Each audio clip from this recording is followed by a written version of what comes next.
안녕하세요. 인터랙션 하면서 발표를 이어가도 될까요? 이 시간까지 많은 세션을 들으셨을 것 같아서 좀 되게 피곤하고 지치셨을 것 같은데 중간중간 인터랙션을 말씀드릴 테니까 호응으로 부탁드립니다.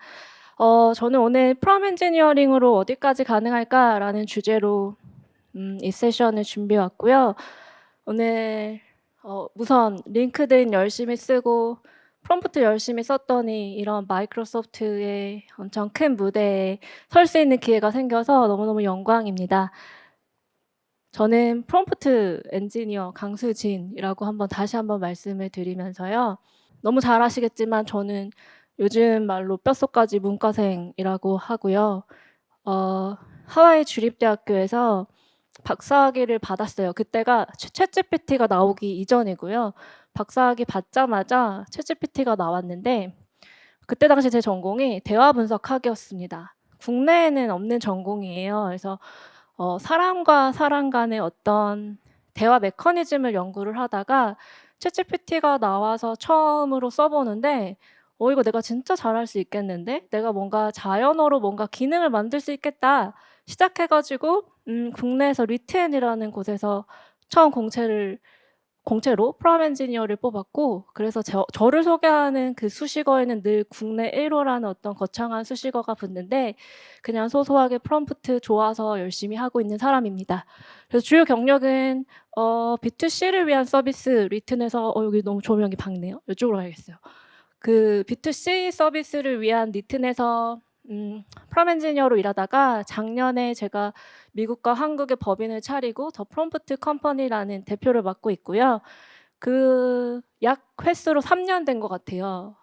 프롬프트 엔지니어로 일한 지 3년 동안 주요 프로젝트로 손꼽을 수 있는 게 3가지인데 작년 말에 업스테이지 국내에서 LLM 만드는 회사의 솔라 프롬 엔지니어링 쿡북을 제작을 했었고 그다음에 2023년도에 LLM을 이용하는 이용자들은 LLM이 어떤 때 답변을 받으면 만족할까라는 이밸리에이션을 했었습니다. 그리고 미국에서 이제 그 에듀테크에서 대학생들을 위한 AI 튜러를 맡았던 게 손꼽을 만한 프로젝트고요.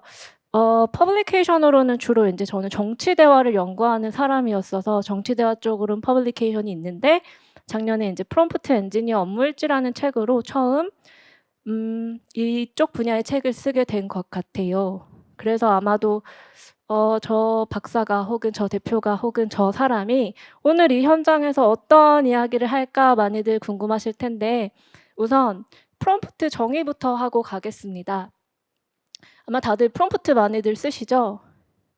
네, 소리 없지만 다들 쓰시는 걸로 알게요. 그 프롬프트는 AI와의 어떤 도구라고 저는 정의하고 있고요. 그렇다면 프롬 엔지니어링은 경험의 과학이라고 생각합니다. 그래서 LLM이 나오면서 이 프롬프트는 누구나 쓰는 어떤 도구인데 어떻게 쓰느냐에 따라서 경험이 이 프롬프트의 결과물에 반영이 돼서 어떤 한 끗 차이를 보여주고 있다라고 포문을 열게요. 그래서요. 프롬프트는 정말 잘 쓰면 한 줄만으로도 마법을 보여줍니다. 지금 보시는 영상은 골든 리트리버가 소라 모델을 썼어요. 소라 모델로 골든 리트리버가 할러데이 띠으로 키친에서 쿠킹하는 거 만들어줘라고 했더니 이 리트리버가 되게 자연스럽게 베이킹하고 있죠. 근데요. 요즘에는요. 2025년도 CES에서 젠슨 황은 이 모델을 발표합니다. 이제 피지컬 AI의 시대가 왔다 하면서 코스모스라는 모델을 공개를 했죠. 그리고 제가 지금 보셨던 영상이 7B 모델로 만든 한 줄로 만든 그 물방울이 떨어지는 그 중력의 순간을 포착한 프롬프트로 만들어낸 건데 Water drop hitting the floor라는 간단한 명령문만으로도 지금 현실 세계를 시뮬레이션하는 동작을 만들고 있습니다. 신기하지 않으세요? 저는 신기합니다. 웃어주셔서 너무 감사해요. 이쪽만 바라볼게요. 그래서요. 이렇게 정해요. 프롬프트가 이 생성형 AI 시대에는 미션 크리티컬해졌다. 왜냐하면 AI 도구 정말 많이 나오고 있고 LLM 춘추 전국 시대라 불리고 있는데 프롬프트 누구나 다 쓰시고 계시잖아요. 이런 프롬프트가 중요해진 이유는 저희의 삶을 트랜스포밍 하기 때문이라고 생각합니다. 트랜스포밍이라는 개념은 GitHub, 코파일럿의 GitHub이 개발의 속도와 생산성을 향상시키고 있고 실리콘밸리 사이드에서는 프론트 개발자가 레이오프가 되고 있고 그 정도로 너무 잘해서요. 그리고 에듀케이션에 있어서도 퍼스널라이즈된 어떤 학습이 가능하게 되었고 창의성, 혁신 이런 수식어가 붙고 있는데 정말로 중요한 거는 이 프롬 엔지니어링이 저희의 일상생활에 스며들어 가지고 어떠한 변화를 주고 있다라는 거예요. 그래서 오늘 제가 어떠한 도메인에서 프롬 엔지니어링을 접목할 수 있는지에 대한 유즈 케이스를 조금 보여드리려고 하는데 생각보다 많은 곳들, 이 많은 산업군들에서 프롬 엔지니어링을 접목해서 어떤 생성형 AI 서비스를 하고 있고 업무의 자동화를 일구고 있고 생산성을 극대화하려고 하고 있습니다. 그래서 잠깐만 보시면 뭐 테크놀로지나 소프트웨어 디벨롭먼트 당연히 뭐 소프트웨어에서는 접목 빠르죠. 에듀케이션, 이커머스 혹은 마케팅 혹은 파이낸스 등등등 이렇게 미션 크리티컬한 어떤 저희 이 말을 프롬프트 모멘텀이라고 표현을 하고 있어요. 그래서 오늘 이 자리에서 제가 전달하고 싶은 건 딱 3가지 포인트입니다. 3가지는요. 첫 번째는 프롬프트 엔지니어링으로 생성형 AI 서비스를 했는데 이 도메인에서 성공한 레프레젠터티브 케이스 하나, 두 번째는 제 경험을 쉐어를 하려고 해요. 제가 만 3년 됐다고 말씀드렸는데 프롬프트에서 프롬 엔지니어링으로 경험하면서 성장한 어떤 그런 레퍼런스들을 다 가져왔고요. 마지막으로는 2025년 현재 어떻게 프롬 엔지니어링은 어떤 거를 풀고 있고 앞으로 나가야 되는 방향성에 대해서 한번 말씀을 드리려고 합니다. 앞에 세션들에서 너무나 훌륭한 스타트업에 계신 분들이 나와서 우리 서비스 이렇게 만들었어요 아마 했을 텐데요. 오늘 제 세션은 프롬 엔지니어링만을 다루려고 해요. 그래서 실전 유즈 케이스 그리고 극복한 것들 위주로 할 건데 제 말이 너무 빠르나요? 괜찮아요? 제가 마지막 세션이 너무 다행스러운 게 1시간 넘어도 된다고. 그리고 저를 아시는 분들은 잘 아시는데 저 말하라고 하면 4시간 넘게도 말해요. 그리고 Q&A 받을 겁니다. 오늘 Q&A 세션 없다고 들었었는데 저 마지막 세션이라서 Q&A 인터랙션 하고 가고 싶다라고 말씀드려놨어요. 그래서 보시면서 이 슬라이드 보시면서 궁금했던 점들 Q&A 어떻게 받을지 아마 스태프분들이 준비를 해주실 텐데 궁금증 조금 풀어드리고 가면 좋을 것 같아요. 그래서 프롬 엔지니어링이 왜 이렇게 중요한가? 제가 커리어 시작하면서 매일 듣는 말이 있습니다. 아마도 이곳에 계신 어떤 분들은 프롬프트 엔지니어 저거 직업이야? 라고 하시죠. LLM 나올 때마다 프롬 엔지니어링 LLM이 써줄 텐데 저거 해야 돼? 와 늘 싸우고 있어요. 그래서 오늘 이 자리에서는 왜 중요한지 역설적이게도 LLM이 발달할수록 저는 프롬프트의 역할이 되게 중요하다라고 생각을 하고 있어요. 그래서 그것들을 조금 어떻게 보면 말씀드리는 자리가 될 것 같습니다. 그래서 기초부터 시작을 하시면요. 왜 움직이니까 사진 찍기 힘드시죠? 네, 송구합니다. 가만히 있을게요. 그 프롬 엔지니어링은요. 아까 말씀드린 것처럼 경험의 과학인데 어떤 LLM을 쓰더라도 요즘에 진짜 춘추 전국 시대라고 이 티타임즈 홍재희 기자님께서 늘 말씀하시는데 어떤 모델을 쓰더라도 프롬프트가 첫 시작이에요. 첫 단추죠. 이 LLM이라는 게 구글의 모델 다르고 애저 다르고 그다음에 뭐 클로드 다르고 소형 모델일수록 성격이 다 다른데 프롬프트를 어떻게 이 첫 단계에서 쓰냐에 따라서 결과값이 정말 천차만별 달라진다라는 말은 너무나 많이 들으셨을 거예요. 그럼 어떻게 달라지는지를 제가 보여드리는 게 제 전문적인 일 아니겠어요? 그래서 이걸 한번 보여드릴 거고요. 사례를 통해. 그래서 요즘은 패러다임 시프트가 되고 있죠. 이미 많이 되고 있는 것 같아요. 지금 제 뒤로 보시는 양옆으로 보시는 슬라이드의 그림은요. 머신러닝, 딥러닝에서 모델을 학습시키는 방식.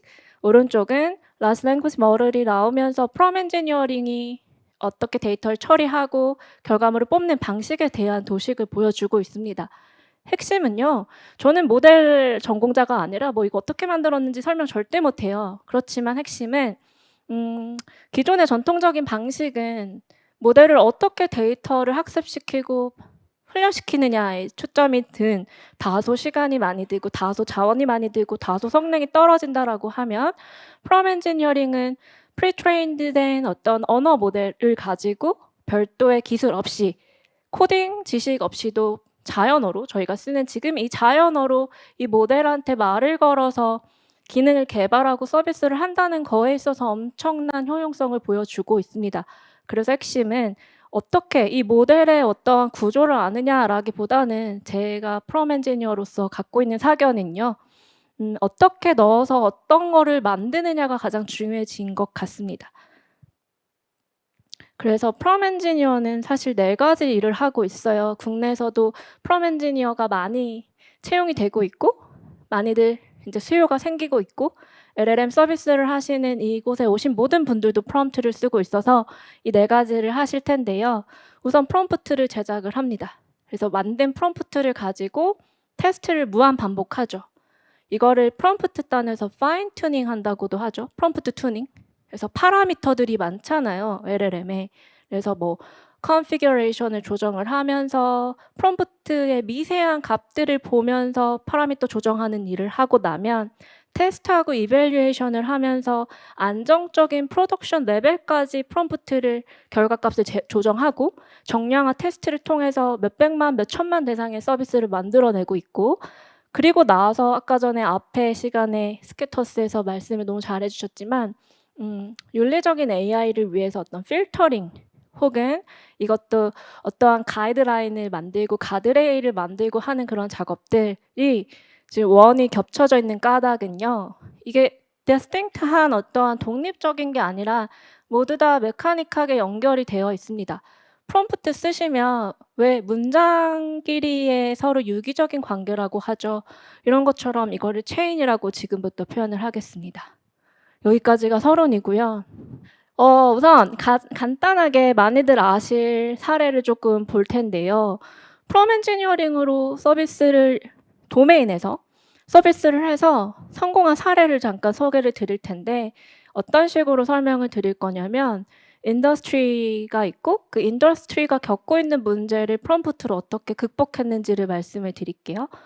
첫 번째는 2023년도에 혹시 이거 보신 분 계세요? 구글에서 나온 팜2 모델로 팜 모델이네요. 나온 건데 성능을 떠나서 처음으로 이 메디컬에 접목한 사례예요. 프롬 엔지니어링이 여기서 뭘 했냐면 그런 개인적인 의료 진료에 관한 어떤 퀘션을 QA 챗봇을 만든 거죠. 그래서 프롬프트로 그렇게 대화형 챗봇을 설계한 케이스로 네이처지에 퍼블리케이션이 된 거고요. 이 금융 분야에서 너무나 잘 알려져 있죠. 모건 스탠리의 어시스턴트인데 얘가 뭐를 하냐라고 한다고 하면 리스크를 분석하고 어떤 사기가 되는 거를 디텍션하는 것도 프롬프트로 필터링을 해서 성공한 케이스로 알려져 있습니다. 그래서 지금은 직원의 거의 98%가 이 어시스턴트를 쓰고 있다라고 하고 있어요. 지금 보시는 영상은요. 여기 혹시 이 코카콜라는 2023년도에 이런 일을 합니다. 사용자가 아니죠. 코카콜라를 먹는 소비자한테 생성형 AI 가지고 마케팅 관련된 영상을 뽑아줘. 코카콜라와 관련된 영상을 뽑아줘라고 했어요. 그랬더니 이거 만들어서 엄청난 브랜딩, 마케팅 효과를 봤다라고 하죠. 그래서 프롬프트 엔지니어링을 통해서 혹은 프롬프트를 통해서 미래 브랜드를 어떤 포지셔닝하는 마케팅 사이드에서의 프롬프트도 쓸 수 있고 칸 아카데미에서 만든 카미고라는 듀오링고 많이 아시나요 혹시? 네, 아시죠? 근데 요즘은 이게 더 핫하다라고 합니다. 퍼스널라이즈된 학습자의 개개인 맞춤형 학습 챗봇인데요. 프롬프트가 뭐를 했냐? 학습자의 선호도를 미리 파악을 해가지고 내 학습 스타일에 맞게 대화를 설계하는 역할을 한 거예요. 그래서 또 성공적인 사례로 뽑습니다. 여기까지 너무 이 도메인별로 읊으면 시간이 다 갈 것 같아서 제 하이라이트 파트는 사실 2번째입니다. 그래서 지금까지 나는 프롬프트 엔지니어로서 어떤 일을 했는가라는 것들을 공유 드릴게요. 그래서 이 발표를 준비를 하면서 한 장에 내가 한 것들을 다 담아봐야겠다 해서 만든 게 지금 보시는 화면인데요. 국내와 제가 미국 커뮤니티, 프롬프트 엔지니어에 대한 커뮤니티의 어떤 정보들을 보면 국내는 아직까지 프롬프트에 대한 인식이 낮게 그냥 단순히 문장만 잘 쓰면 되는 일로 잡혀 있는 것 같아요. 그런데 제가 경험한 프롬 엔지니어링은요. 지금부터 말할 예정인데 LLM이라고 할게요. LLM에 왜 언론사에서 어떤 모델들 발표할 때마다 요게 된다라고 하면 실제 써보면 그렇지 않을 때도 있어요.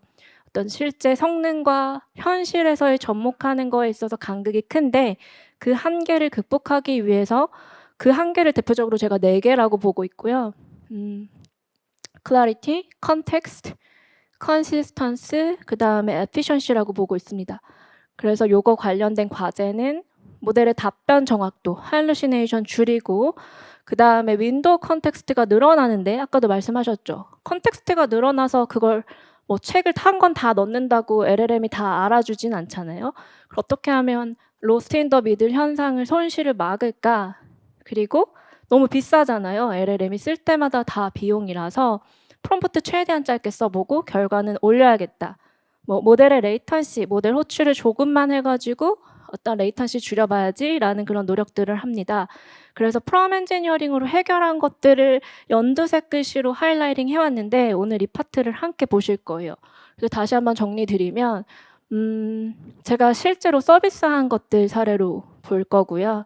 실제로 서비스를 했던 그 시발점들은 모델이 한계를 극복하거나 모델의 한계 혹은 모델의 성능, 퍼포먼스를 끌어올리기 위해서 프롬 엔지니어링만으로 극복한 그런 것들인데 후반부로 갈수록 프롬 엔지니어링과 요즘 왜 유행하는 키워드 랭그래프랑 뭐 레그 그리고 멀티 에이전트까지 나오거든요. 그래서 프롬프트로 이거 들으시면서 이것까지 가능해? 혹은 의심을 하실 수도 있잖아요. 정말 저게 됐을까? 라고 생각하시는 분들은 약간의 다소 호기심을 해결할 수 있을 것 같습니다. 어떻게 재밌을 것 같아요? 억지 반응 아니시죠? 이제 마지막 세션이라서 빨리 하고 가자 라고 생각하시면 안 됩니다. 잘 들어주세요. 첫 번째 파트는 clarity인데요. 모델이 갖고 있는 언어 모델은 clarity가 떨어집니다. 무슨 소리냐면 말은 너무 잘하는데 명확하지가 않아요. 그러니까 말을 왜 그런 말 들어보셨죠? LLM은 발산을 잘하는데 수렴을 하지 못한다. 그래서 말은 그럴듯하게 만들어내는데 수렴을 하지 못합니다. 그래서 어떤 것들을 정말 코드처럼 코드는 0과 1로 딱딱 나눠지는데 자연어는 그게 아니다 보니까 이걸 명확한데 이걸 어떻게 써야 돼? 라고 개발자분들이 많이 말씀을 하시거든요. 그래서 제가 서비스를 실제로 했던 것들이 클래리티를 극복하기 위해서 어떻게 프롬프트를 써서 유저 인텐트 오늘 하루 종일 또 많이 들으셨을 텐데 니즈라는 단어 거의 매일 듣고 계시지 않으세요? 현업에서 니즈가 뭐냐 그래서 인텐션이 뭐냐 사용자의 의도가 뭐냐 프롬프트를 쓰는 의도가 뭐냐 LLM한테 물어봐도 답을 잘 못합니다. 그래서 이 사용자의 의도와 생성형 AI를 쓰는 세그멘테이션 아마 이런 내용 처음 들어보셨을 제 책을 보신 거나 방송에서는 많이 얘기를 했는데 사실 이 부분 정말 많이 얘기했는데 여기 앞자리에 계신 홍재 기자님이 다 통편집하셨어요. 이 언어학적인 내용은 재미없다. 그래서 통편집돼서 다시 제가 가져왔습니다. 여기 보시면 정말 재밌는 내용이에요.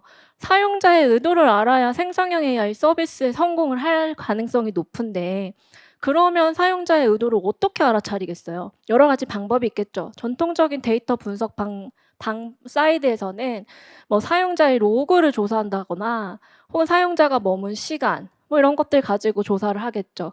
그런데 프롬프트는 과학입니다. 그 이유가 프롬프트 문장에 사용자가 하려고 하는 걸 정확하게 담아내기 때문이에요. 그래서 그림에 보시면 지금 원이 있고 거기 안에 인텐트라는 의도라는 원이 있고요. 사용자는 그 의도를 프롬프트를 통해서 전달을 한다. 그래서 그 다음 장에서 제가 이 프롬프트, 사용자의 언어를 분석한 방법을 잠깐 말씀을 드리겠습니다. 전 대화 분석을 전공했기 때문에 그리고 이 지금 프롬프트 엔지니어라는 타이틀을 달고 마이크로소프트에서 뭔가 이거를 말하고 있다는 것 자체가 저는 정말 굉장한 경험이라고 생각해요.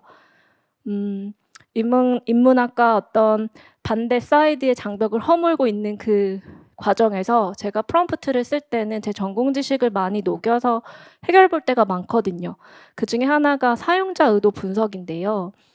Conversation Analysis는 스피커가 무엇을 하는지에 대한 행위를 분석하는 거고, 저희가 프롬프트를 쓰면 AI는 답변을 하죠.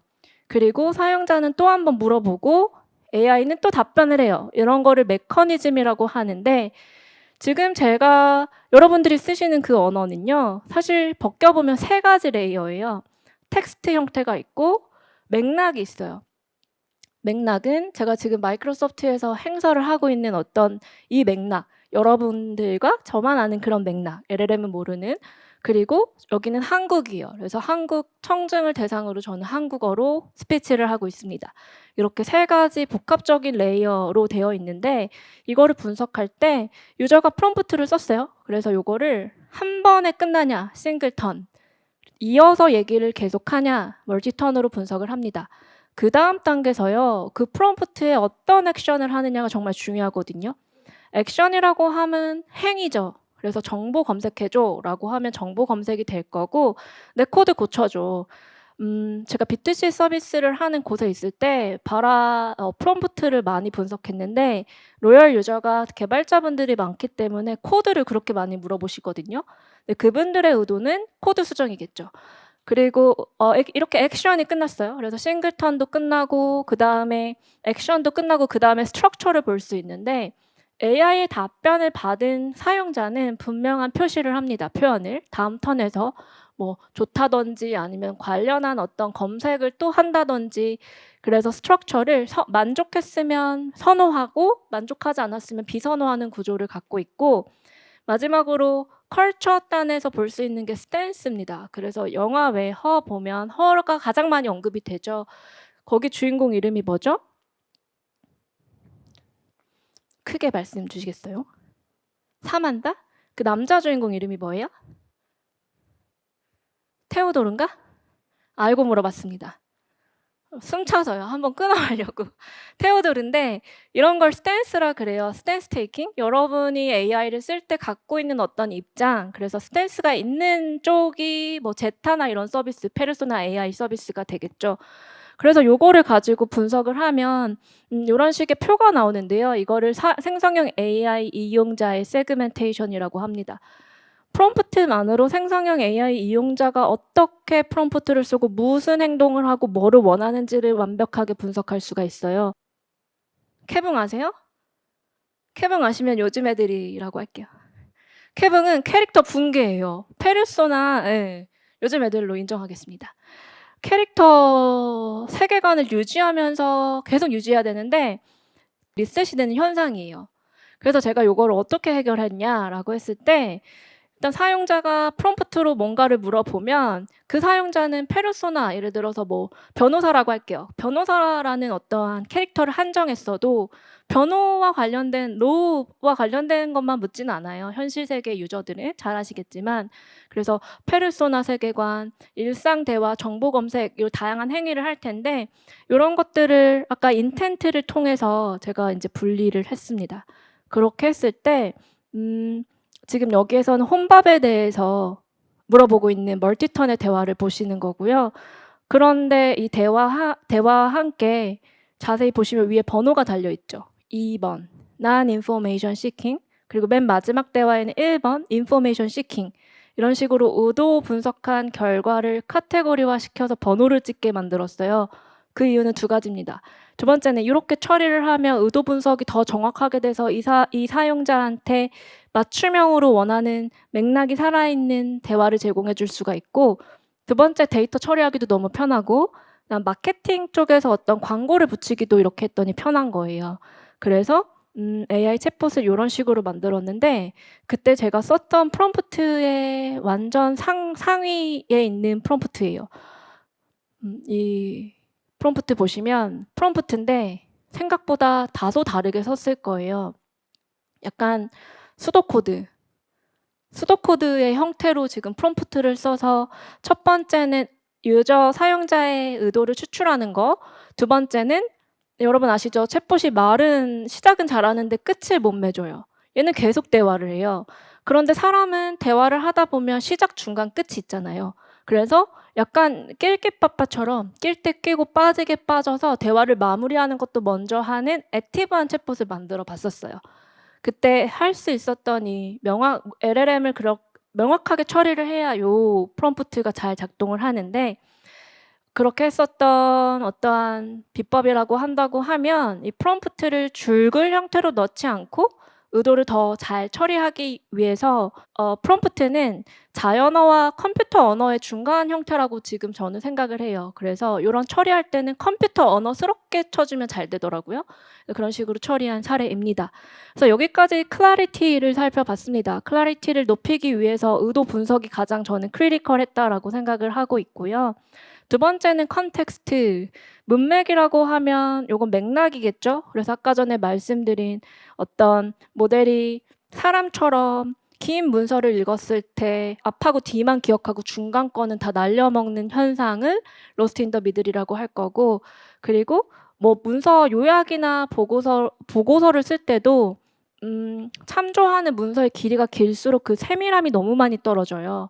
그래서 제가 두 가지 서비스를 했던 사례를 들고 왔습니다. 하나는 저 국내에서 가장 많이 하고 있는 일이 기업들의 보고서 자동화 길게 말하게 하기 위해서 했던 방식에 대해서 설명을 드릴게요. 두 가지예요. 컨텍스트. 그래서 아마도 여러분들 요 공공기관에서 혹은 사내 문서들 중에서는 특징이 있습니다. 요거 약간 개인정보가 있어서 제가 블러 처리를 좀 해서 왔는데 서울시에 들어가서 오픈된 문서를 받아왔고요. 목표는 저거를 정확하게 프롬프트로 출력하는 거예요. 그런데 이런 공공기관 문서 혹시 개발자 계시면 제가 이 한 단어만 말해도 아마 질색팔색을 하실 거예요. 표 안에 표. 웃으시죠 지금? 표 안에 표, 표 안에 표 안에 표 이런 것들. 근데 공공기관 문서가 만만치 않습니다. 왜냐하면 지금 보시면은 저런 어떤 마크 기호들이 정확하게 있고 그 문장이 되게 세밀하게 들어가지 않으면 보고서라고 볼 수가 없어요. 그런데 제가 이거를 얼마 전에 마이크로소프트 365 코파일럿으로 해결을 봤는데요.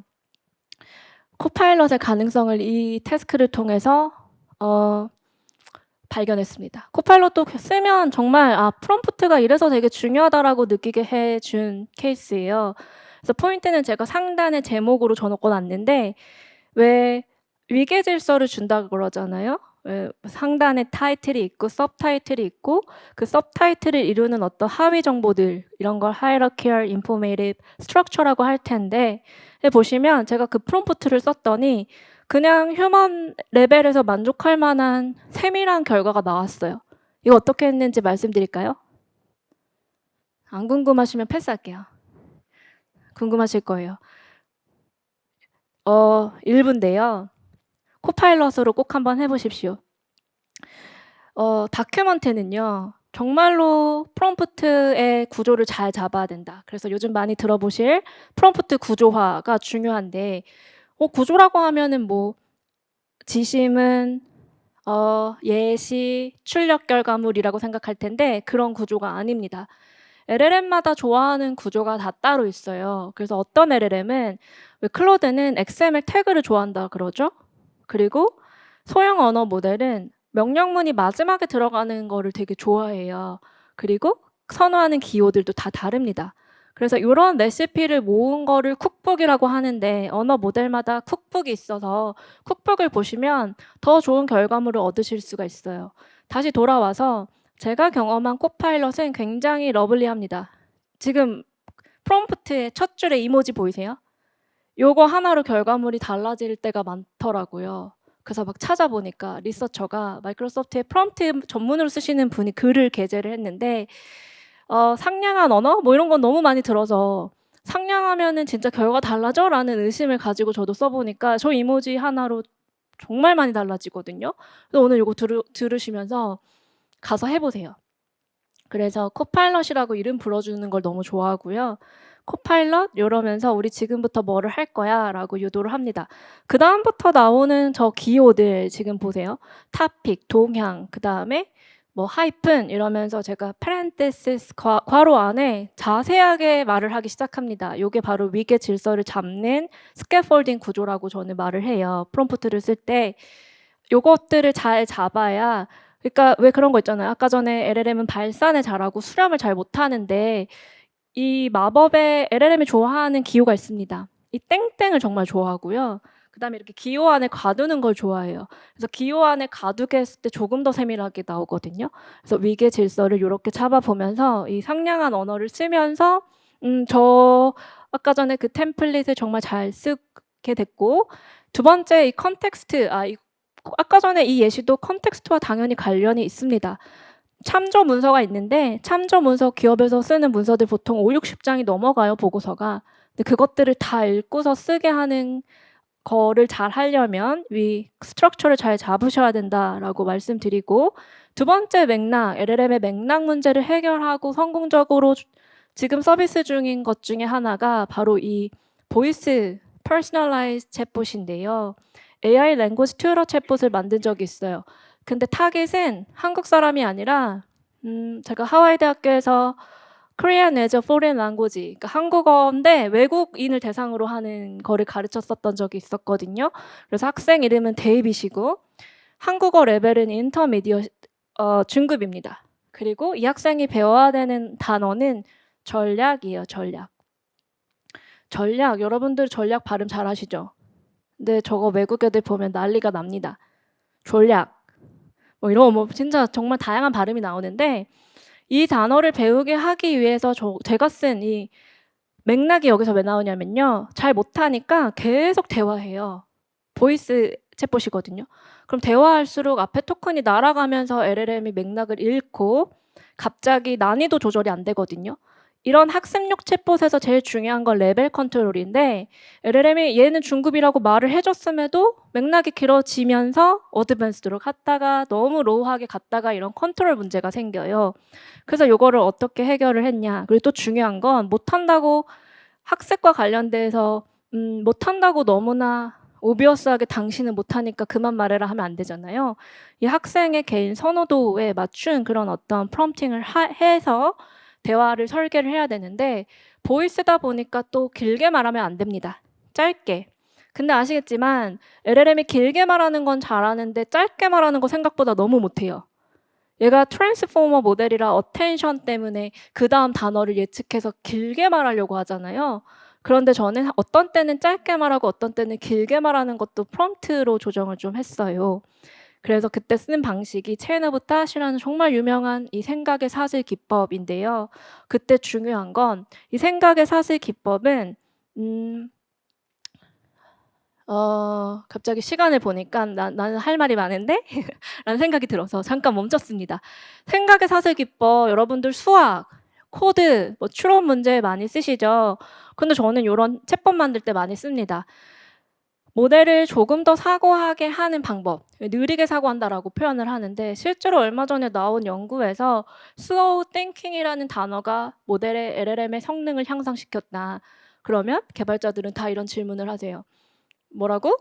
어텐션에 의해서 돌아가는 애가 슬로우하게 말한다고 슬로우하게 생각하나요? 라고 하실 텐데 이 슬로우하게 한다라는 거는 이 연산 과정을 조금 더 늘려준다라는 거겠죠. 그래서 스텝 1, 2, 3, 4, 5까지 가면서 첫 번째 단계에서는 이 플래닝, 이 학생을 좀 알아가는 단계예요. 학생을 알아야지 설계를 하고 두 번째에서는 배워야 될 단어를 소개를 합니다. 세 번째에서는 Adaptive Teaching Reflection이라는 게 있는데 학생의 학습 스타일에 맞게끔 티칭 스타일을 맞춰서 LLM이 너무 잘하는 것 중에 하나고 네 번째는 대화 연습, 말하는 연습하게 하고 마지막에는 학습한 걸 회고하게 합니다. 그래서 프롬프트가 공개되어 있는데 전 생각보다 프롬프트의 기호를 정말 많이 써요. 저기 별표 기호 보시죠? 별표 기호를 쓸 때 어떤 현상이 일어나냐면요. 그리고 제가 오늘 말하는 기능 개발, 서비스 사례는 다 API를 염두에 두고 말을 하고 있어요. 챗GPT한테 별표 넣으면 정말 아무 의미가 없습니다. 그래서 API를 쓰실 때 저런 별표를 쓰면서 모델이 이런 거를 딜리미터라고 말씀드리고 문장과 문장 사이를 구분하게 하면 자연어의 모호함이 구분이 된다. 그래서 구분자라고 하는 기호들을 다양하게 쓰면서 지금 보시면 0번부터 6번까지 뭐를 스텝 바이 스텝 해야 되는지 점선을 통해서 말을 해주고 있죠. 이렇게 하면 좀 더 맥락이 잘 유지가 되는 그런 경험을 했습니다. 여기까지가 컨텍스트를 어떤 서비스를 통해서 프롬 엔지니어링으로 해결을 했는지. 이 챗봇 만들 때 저 코드 한 줄 안 썼거든요. 그냥 프롬프트만으로 지금 잘 서비스가 되고 있고요. 세 번째 제가 말씀드리고 싶은 거는 컨시스턴시입니다. 모델이 일관성이 너무 떨어져요. 그리고 지금 아시겠지만 뭐 클래리티나 컨텍스트 이런 것들 다 연계된 문제들이죠. 하나만 단독으로 떨어뜨릴 수가 없고 다 연결된 문제라서 이 컨시스턴시를 위해서 제가 요즘에 LLM 메모리가 대세죠. 어떻게 하면 메모리를 뭐 물리적으로 혹은 프롬프트 단에서 증폭시킬 건가라는 연구가 많이 이루어질 거고, 프롬프트 리유즈라는 컨셉이 있습니다.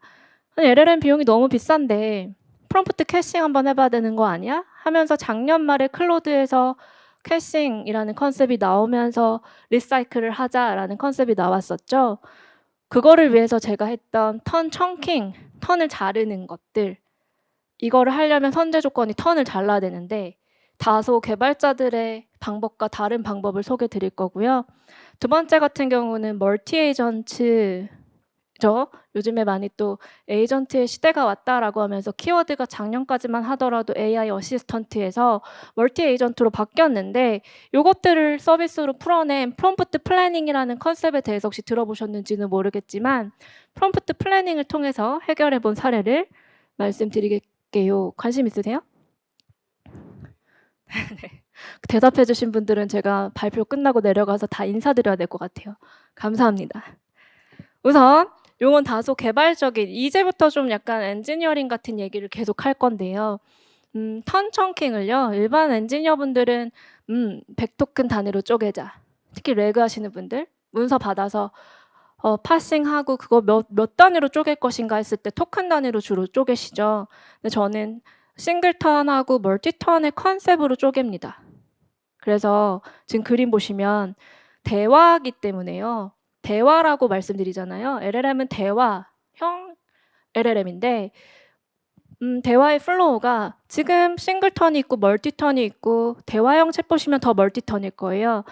그러면 아까 전에 맥락을 보충하고 컨시스턴시를 올리려면 얘는 텐션을 계속 유지해야 되는데 이 대화 맥락을 어떻게 유지시킬까 했던 한 방법이 맥락을 넣어주기 위해서 혹은 프롬프트를 다시 사용을 하기 위해서 턴 바이 턴으로 잘라야겠다, 싱글턴과 멀티턴 기준으로 해야겠다 하여 썼던 그 프롬프트입니다. 그래서 이걸로 처리를 하면 놀랍게도 데이터 엔지니어 분이 제 거 이 프롬프트를 쓰시고 정확도가 98%가 나오거든요. 요거에 관한 거는 오늘 하루 종일 말할 수 있을 것 같은데 정말 괜찮아요. 턴 청킹 방법. 그 이유는 멀티턴도 어떻게 멀티턴을 정의하느냐에 따라 다른데 탑픽 중심으로 하기 때문에 챗봇이 LLM이 기억해야 되는 정보를 그 컨텍스트 안에서 손실하지 않고 처리해서 명확하게 할 수 있는 어떤 장점이 있습니다. 쉽게 말해서 토큰 단위로 그냥 잘라버리면 LLM이 기억해야 되는 정보가 잘려진 토큰에 있으면 그건 불상사잖아요. 그럼 LLM 성능이 다 떨어질 수밖에 없는데 이렇게 탑픽 중심의 턴 개념으로 자른다라고 했을 때 맥락이 조금 더 유지가 되고 일관성이 생길 수밖에 없습니다. 그래서 이것도 저는 수도 프롬프팅을 좀 자주 하는 편이라 수도 프롬프팅을 통해서 처리한 걸 볼 수가 있고요.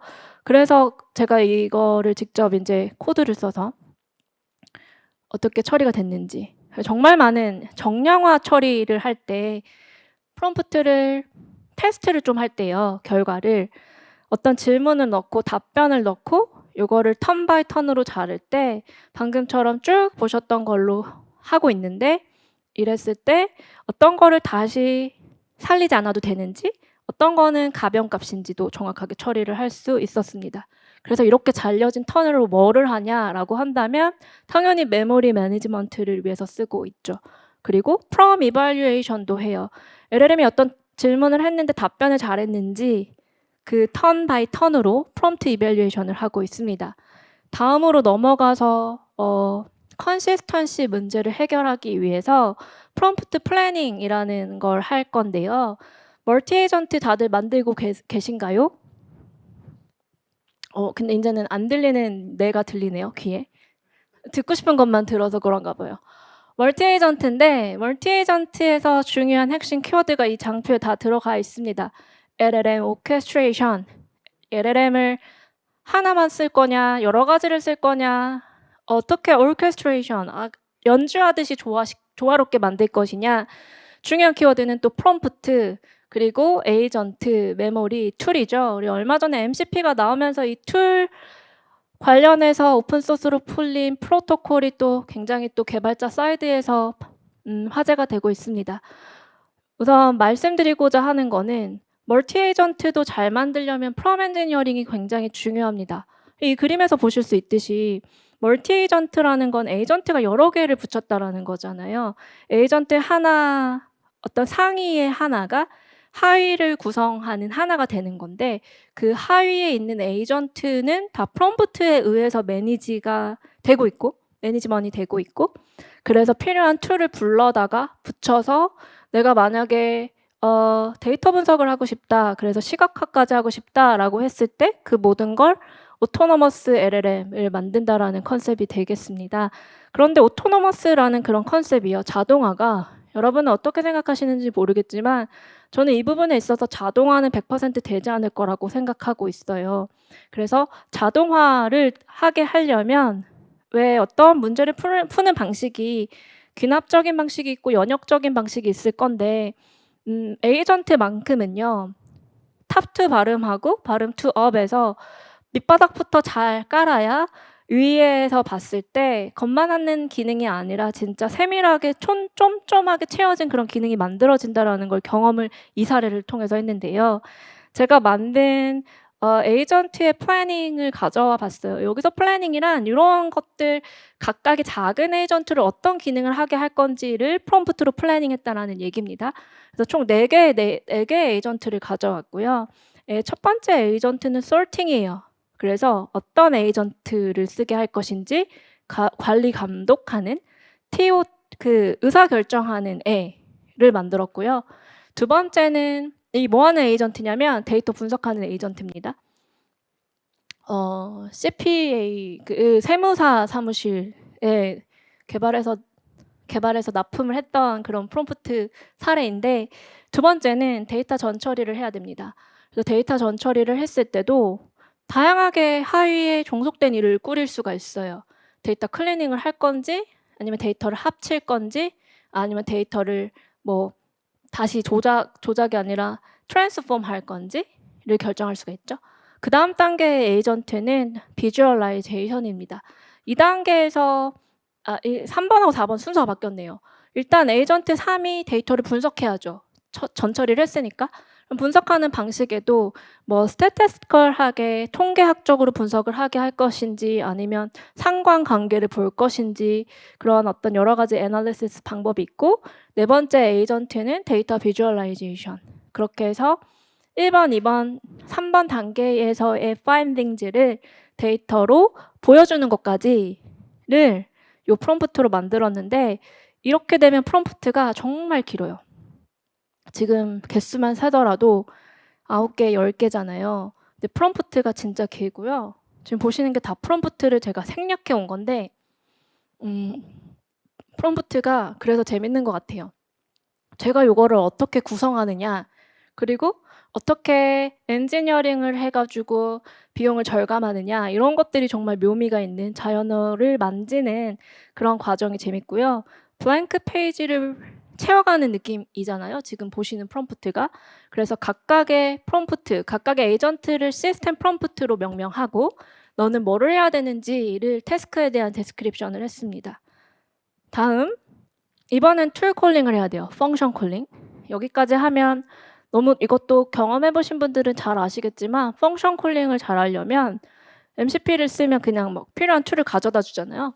근데 펑션 콜링은 직접 정의해야 됩니다. definition 하고 description 해서 LLM한테 내가 뭐를 하려고 하는지에 대해 태스크를 이해시키고 툴들 사이에 어떠한 orchestration이 필요한 작업이기 때문에 요것도 요 지금 디스크립션에 들어가는 그 모든 게 다 프롬프트라고 할 수가 있죠. 그런데 신기한 건 이게 작업이 어려운 건 이 프롬프트 잘못 쓰면은 기능을 하지 못해요. 그래서 제가 목격한 개발자는요. 이 펑션 콜링 당시에 저는 펑션 콜링을 참 자주 쓰는 사람인데 이거 안 되겠다 싶어 가지고 이거 똑같은 기능을 그냥 코드로 개발하고 계시더라고요.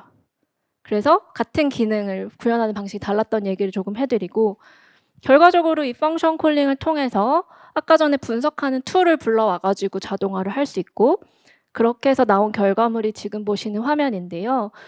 데이터 처리를 해서 어떠한 파인딩을 만들어 주고 데이터 시각화까지 자동으로 해 주는 에이전트예요. 그래서 이 지금 보시는 화면은 막데이터인데 오픈 AI에 가면 멀티 에이전트 이렇게 쓰세요 하는 레프레젠테티브한 예시입니다. 그래서 요런 것까지 가능하다. 네, 큐러시가 엄청 높다라고 합니다. 그래서 여기까지 제가 말씀드렸고 마지막 efficiency가 남았어요.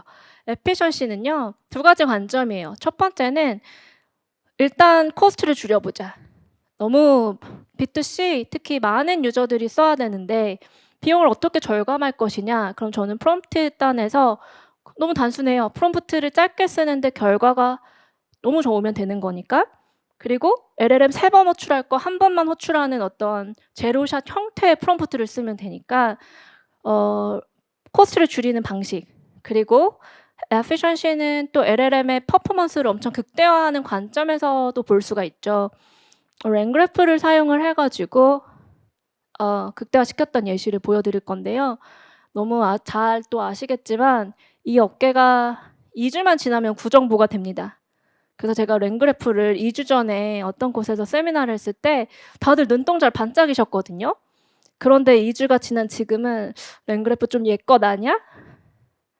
웃으시는 분들 그렇죠. 이제는 그 MCP를 말했어야 됐는데 이거 준비만 할 때만 하더라도 MCP가 국내에 그렇게 바이럴이 되진 않았었거든요. 말씀드릴게요. 예시예요. 이거 제가 되게 좋아하는 예시인데 어떤 한 언론사에서 기사를 보고 장소만 추출을 하게 프롬프트를 만들어 달라고 하셨어요. 예시인데 요거는 그냥 음바페 예시예요.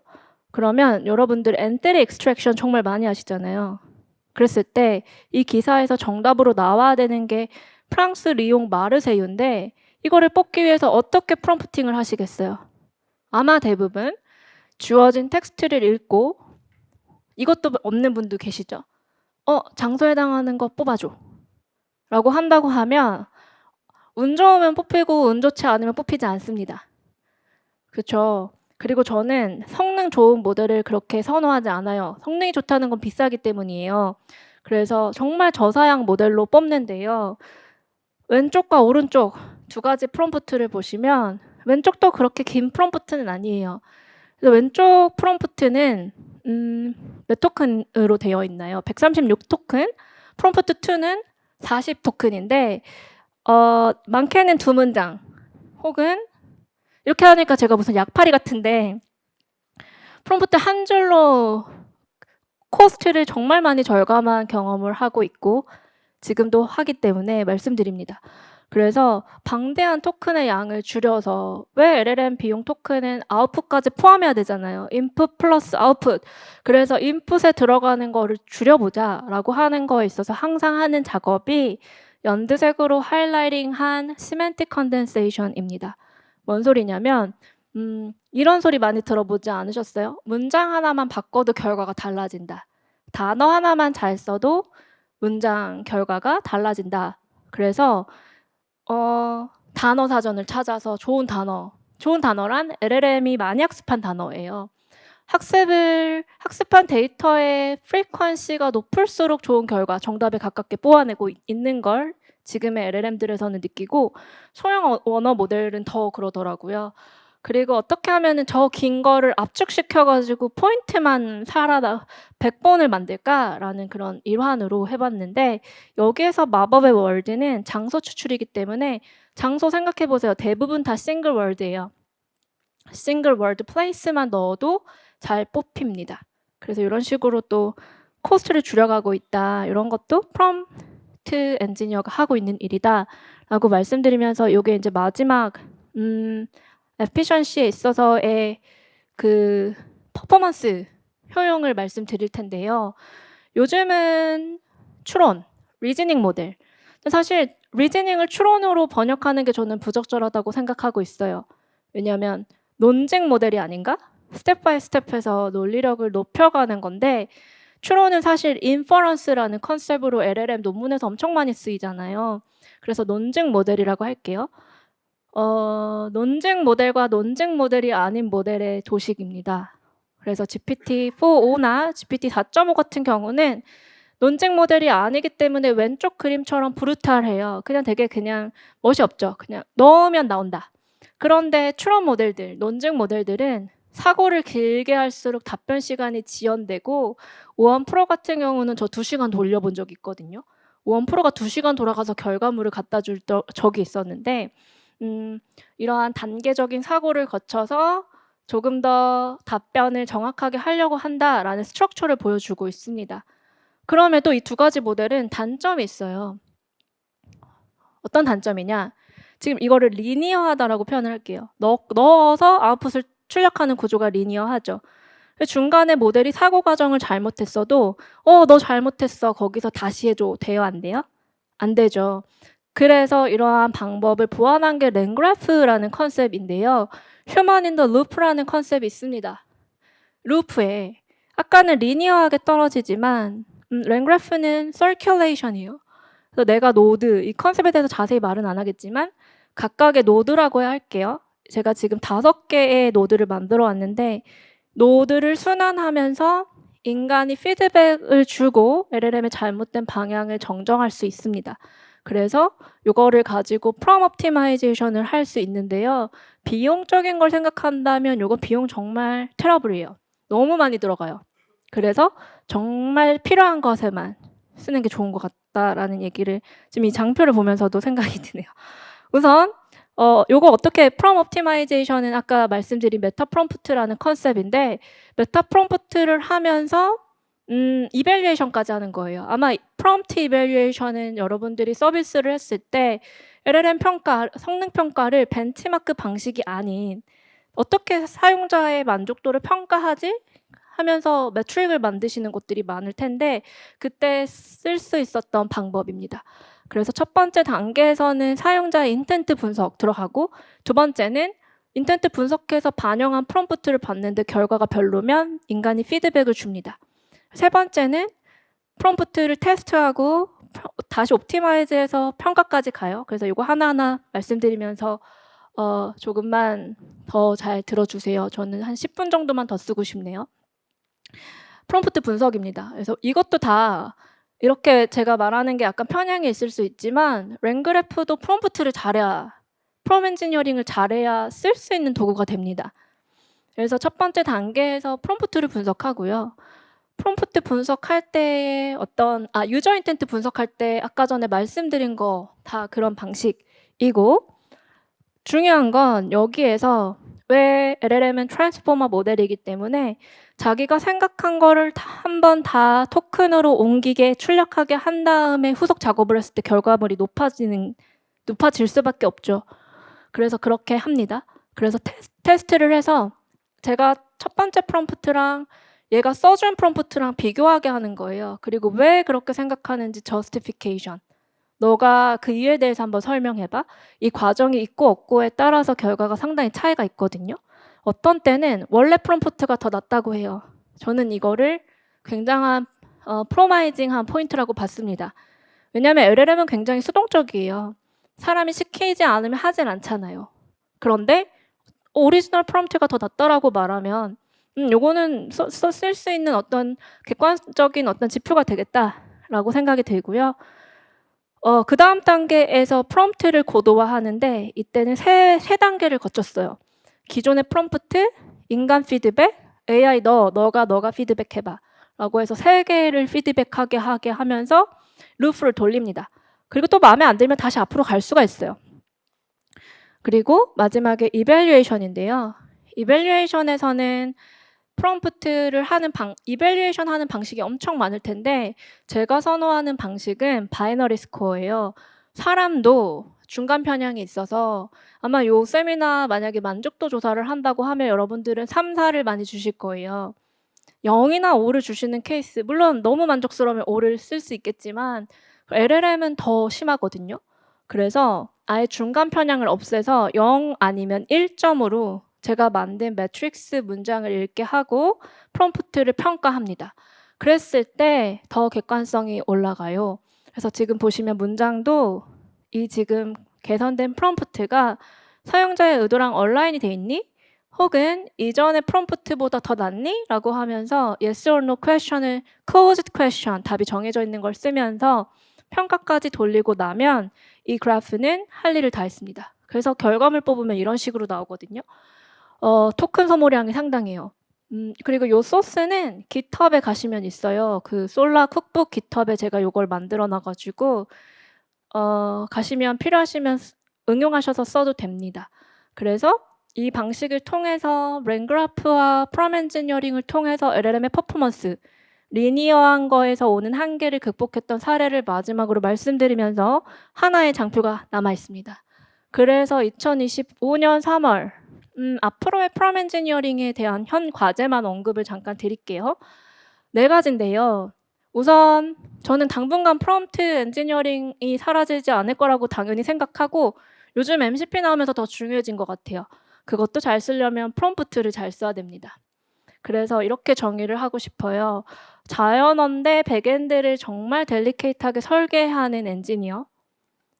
자연어라서 그 갖고 있는 한계를 극복하는 엔지니어링을 해야 된다라고 생각을 하고 있고요. 이 4가지가 되게 중요해질 것 같습니다. LLM이 너무나 많이 나오고 있어서 저는 LLM 나올 때마다 서비스에 썼던 프롬프트 마이그레이션을 하진 않거든요. 그냥 그 보편적으로 다 잘 먹는 구조를 만들어요. 스트럭처드 프롬프팅을 하는 거, 그리고 추론 논쟁 모델이 대세이기 때문에 이 논쟁 모델을 지금은 너무 긴 단계를 거치는데 조금 포커스들을 둬서 짧은 논증만으로도 체인 오브 탑 프롬프팅으로 성능을 볼 수 있는 연구 방법, 그리고 제가 지금 커리어 초반에는 텍스트 제너레이션 모델을 썼는데 작년에는 영상도 만졌고 현재는 지금 피지컬 AI 프롬프팅도 하고 있는 것처럼 저변이 엄청 넓어지고 있고 멀티 모달 프롬프팅도 필요해진 상황이 시대입니다. 그래서 브로더한 어떤 어덥션을 위한 프롬 엔지니어링 필요하고요. LLM이 제너럴하지만 저희는 이제 버티컬하게 하려고 하는 시도가 많죠. 그래서 태스크 스페시픽한 프롬 엔지니어링 기법들이 중요해질 것 같고요. 중요하고 현재도 그러면서 제가 2가지 키워드를 갖고 왔는데 인간은 너무 프롬프트를 쓰는 걸 귀찮아하는 것 같아요. 근데 저는 신나게 쓰지만 그래서 프롬프트 자동화는 계속 더 잘 될 것 같아요. 그래서 프롬 오토메이션을 어떻게 할 것인가, 그리고 세이프티랑 가버넌스 강화는 정말 중요한 이슈입니다. 그래서 요것들 가지고서 오늘 시간에 제가 전달드리고 싶었던 어떠한 밀도 있는 얘기는 다 드린 것 같습니다. 한 줄로 정리를 한다고 하면 프롬 엔지니어링은 정말로 경험의 과학입니다. 경험한 만큼 보이고 경험한 만큼 잘 쓸 수가 있고요. 그래서 많이 써보시고 실패도 많이 해야 LLM이 어떤 앤지를 알아야 잘 쓸 수 있으니 여러분들이 그 쓰시는 생성형 AI, LLM에 족적을 남기시면 좋겠습니다. 이상으로 발표를 마치겠습니다. 감사합니다.